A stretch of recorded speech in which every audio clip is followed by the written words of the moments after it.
that I couldn't even consider them. But some of them, like Kirpal Singh and people like that, very mature, nice teachers. What was that? That Muslim, that Sufi guy, Pir Vilayat Khan. I mean, he was, a very substantial teacher. Some of the Gurdjieff people were very substantial teachers, mature. So I hadn't really made up my mind, I knew I wanted a spiritual master. I knew I was looking for an esoteric school, but I didn't really recognize anything special about Śrīla Prabhupāda. Maybe that's because I only came in contact with his disciples and not him directly. But as it were, anyway, Khan Sahib said, you should go study with him because he knows this science of rasa perfectly. Apparently he had read an early draft of this Nectar of Devotion, and he was very impressed. So with that introduction, I went to Śrīla Prabhupāda, and that's when I became his disciple. Because after all, here's the world's greatest authority on the question that I had carried with me for so many years that nobody else could answer, even begin to answer. Khan Sahib could begin to answer it. But I knew that I didn't want to become like him. He was a drunkard and so many things. I didn't want to become like him. I wanted something higher. I wanted to become a master. I wanted to become self-realized. And here's Prabhupada. You see? So it all fits together. You see? Only someone with this level of knowledge can reveal the actual meaning of the scriptures. Only someone who's actually self-realized, who actually knows God, can reveal the way to reach God. Everyone else is going to be more or less guessing. Well, I think, maybe, it says in this book, and da, da, da. But do they really know? No. No. Because you can only know God directly through your consciousness. You cannot know. I mean, it's very nice if you meet somebody who is in a state of high self-realization. But unless you yourself do the work, unless you yourself realize these truths for yourself, the fact that this other person is realized doesn't really help you. It may encourage you. You may be able to ask them so many questions and get really good answers and like that. And that may help you. But it's just like the airplane flying in the sky. You have to correct your own course. You have to fix whatever problems are wrong yourself. You yourself have to direct your consciousness in the way that will lead to actual self-realization. It's up to you and you alone. So, I guess I talked for a long time. Huh?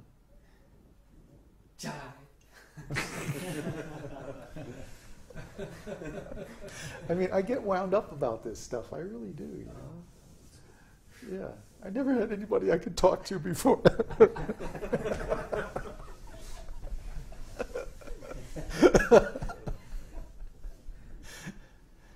What, are there any questions? I talk the plant. Yeah. Start here? Start there.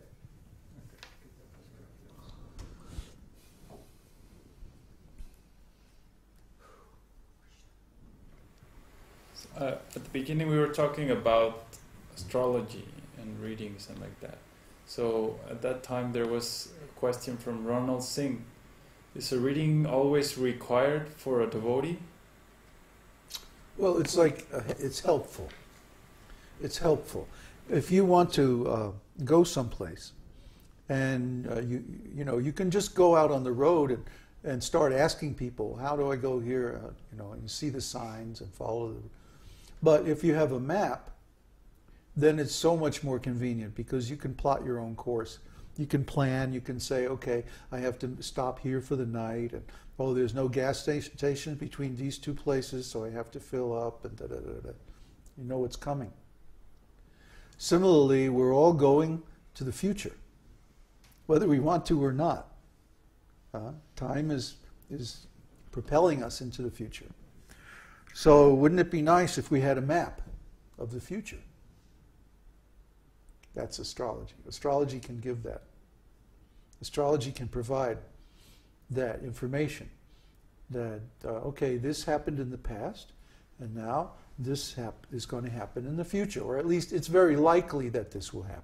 Astrology is never 100%. It gives you an informed guess. But because the map of astrology is generated at your birth, but since your birth, you've performed so many other activities, and so your karma has changed. You see? And we don't know exactly how it's changed. So it has some influence on the accuracy of the predictions. Nothing is mechanical because everything is influenced by consciousness. So if you change your consciousness or you change your activities, you can also change your future. That's our hope. Our whole hope for the future is built on the fact that you can change it. You can change the future, you can change your destiny, you can change your consciousness by changing your activities. If you had one kind of activities up to this point, and things are not going exactly the way you would like, you can change your activities, and you can change the future. You can't change the past. And you can't change the future completely.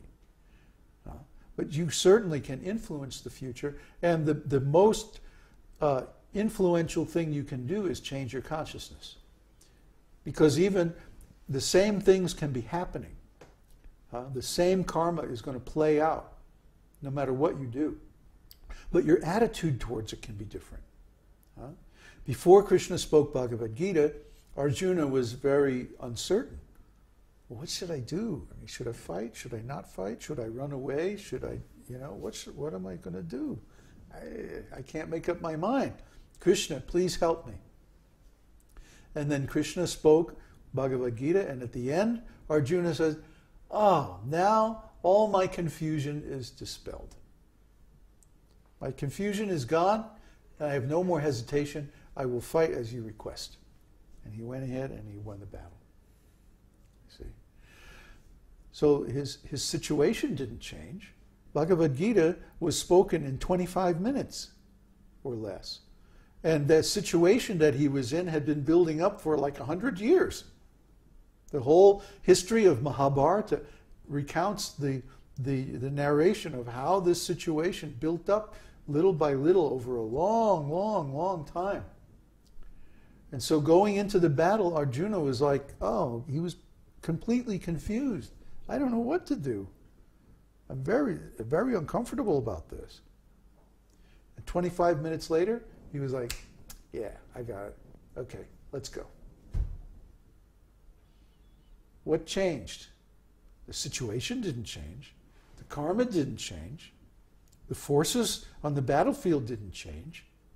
What changed was Arjuna's consciousness, just by hearing from Krishna. Just hearing from Krishna turned a completely confusing situation into an absolutely clear situation. It turned a certain loss into a certain victory, just by hearing from Krishna. So try to understand, what's the power of hearing? So knowing the future, knowing your karma, knowing the tendencies, knowing the situation is going to help you deal with what's coming so much better. That's the value of astrology.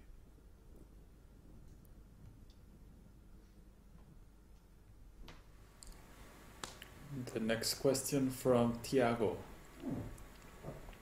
What did you focus your consciousness on while doing nothing? Was it on Krishna, just like while chanting? My breath, my energy. I was watching the thoughts in my mind, like it was a TV show or something. What a weird show, man. I was watching. Well, of course, I was chanting sometimes too. But mostly I was just watching my energy.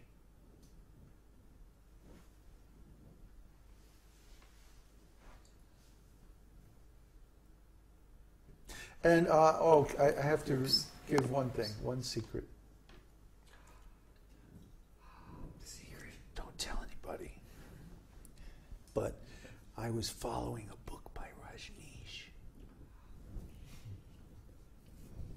called The Secret of the Golden Flower. Actually, The Secret of the Golden Flower was translated by W. Evans Wentz. And Rajneesh was just commenting on it. But he gave a couple of insights that were crucial. This book is no longer in print.